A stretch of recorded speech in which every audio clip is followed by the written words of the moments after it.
عاد دبس هذيك من عنده. ايوه اول شيء نشوفه طلعت شيء من الظهر. هاي روح هاي روح.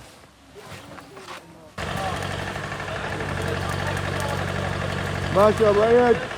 شكرا لقافلة الأمل اللي عملوا لنا المخيم، سكنوا لنا في الخير وبارك الله فيه.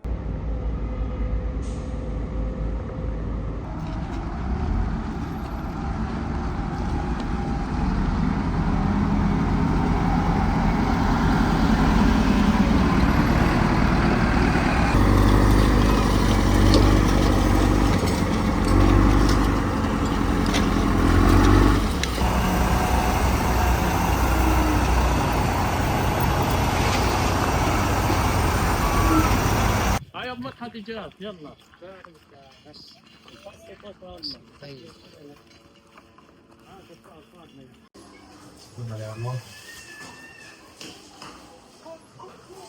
سيبهم.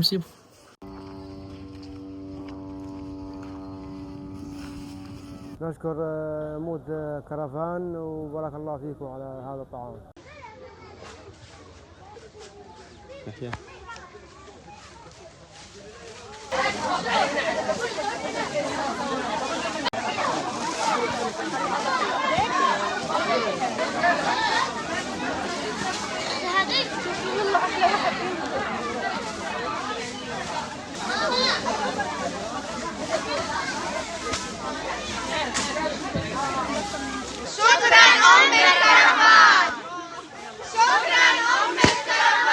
Bismillahirrahmanirrahim. Şu an Gazze belki savaştan bu yana yaklaşık 2 yıldan fazla bir süre oldu.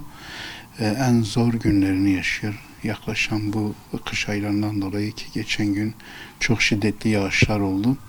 Oradaki kardeşlerimiz kendilerini hemen suyun içerisinde buldular. Çünkü barınakları yok.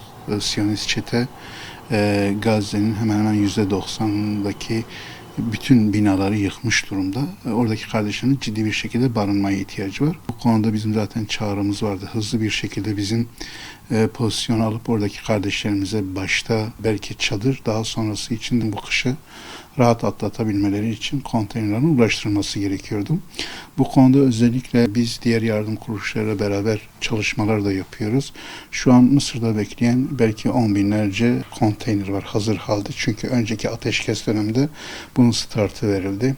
Bunlar özellikle 2 katlı konteynerler var, okul olacak olan konteynerler var, hastane olacak konteynerler var. Bir an önce onların içeriye girmesi için adımların atılması gerekiyor. Ateşkes kurallarına uyulmuyor. Bu konuda diğer garantör ülkelerin de bir şekilde baskı yapması gerekiyor ki kapı açılsın. Çünkü bu ateşkesin bir maddesiydi. Refah sınır kapısının açılması ve yardımların ulaştırılması. Şu an oradaki kardeşlerimiz tabiri caizse can çekişiyorlar. Hızlı bir şekilde bu konuda baskı yapılıp hem İsrail tarafına hem de Mısır tarafına kapının açılıp o konteynerlerin ulaştırılması gerekiyor. Şu an sıkıntımız konteynerlerin içeriye girmemesi, refah sınır kapısının kapalı olmasıdır. Yoksa hazırda bekleyen konteynerler de var. Onunla beraber deprem bölgesinde boşalan çok sayıda konteynerler var. O konteynerlerin de ulaştırılmasını biz özellikle istiyoruz. Bu konuda zaten Cumhurbaşkanımız da söylemlerde bulunmuştu. Gönderilmesi konusunda AFAD'ın adım atması gerektiğini söylemişti. Bizim özellikle molozların kaldırılması noktasında çalışmalarımız oldu. Ana cadde dediğimiz caddelerin açılması. Çünkü insanlar artık o yolları kullanması gerekiyor yıkılan binalardan dolayı. Ama siz derseniz ki biz hızlı bir şekilde orayı tamamen bir şey yapalım. O konuda çok büyük zorluklar var. Öncelikle ana caddelerin açılması lazım. O insanların rahat bir şekilde yol almaları gerekiyor. Bu konuda da üzerimize düşeni yapmaya çalışıyoruz. Özellikle orada hem iş makinelerinin hem de moloz kaldıran kamyonlar azdır zaten.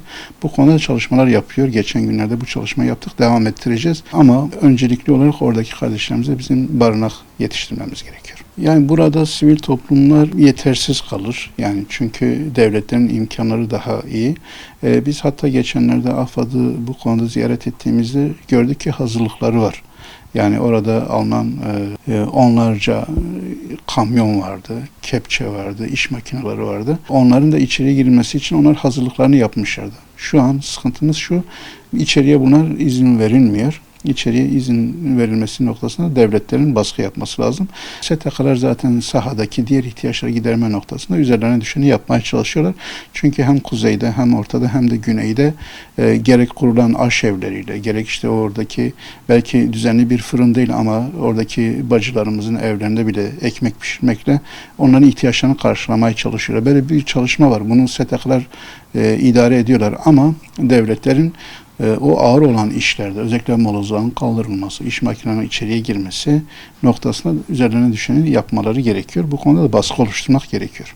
Gazze'deki kardeşlerimizin çok zor durumda olduğunu görebiliyoruz, müşahede edebiliyoruz. Oradaki saha ekiplerimizden de bu konuda bizler raporlar alıyoruz. Şu an bunun için çok acil bir şekilde bizim bütün hayırseverlerimize, bütün halkımıza kış için acil yardım çağrısı yapıyoruz Gazze için. Özellikle ne lazım? Başlarını sokacakları sağlam bir barınak lazım. Bu konuda da daha önce belki yazın gönderilen çadırlar biraz daha böyle ince olduğu için ya da su geçirgen durumları olduğu için sıkıntı yaşadılar. Daha kaliteli çadırların içeriye girmesi lazım. Çünkü bunun hızlı bir şekilde yapılması gerekiyor. Siz orada şu an bir şey barınak yapmaya çalışırsanız bunu yetiştiremezsiniz. Kış aylarına girdik. Hızlı bir şekilde onları soğuktan koruyacak, sudan koruyacak çadırların ve sonrası için konteynerlerin içeriye girmesi gerekiyor. Bununla beraber kışlık giyim, gıda zaten her zaman lazım ve buna beraber tıbbi malzemeler de lazım. Çünkü yaklaşan kış aylarıyla beraber çöken bir sağlık sistemi var ve o sağlık sisteminin çökmesinden dolayı da ciddi bir şekilde hastalıklar da artıyor.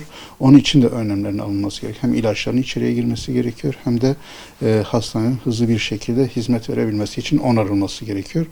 Yani burada düzenli bir şekilde sıcak yemek ikramı yapıyoruz oradaki kardeşlerimize. Ciddi bir şekilde temiz suya ihtiyaç var. Bunun ihtiyacını gideriyoruz. Ama hızlı bir şekilde çadırların içeriye girmesi gerekiyor. İçeride var olan çadırlarda fiyatları da çok yüksek bir meblağda.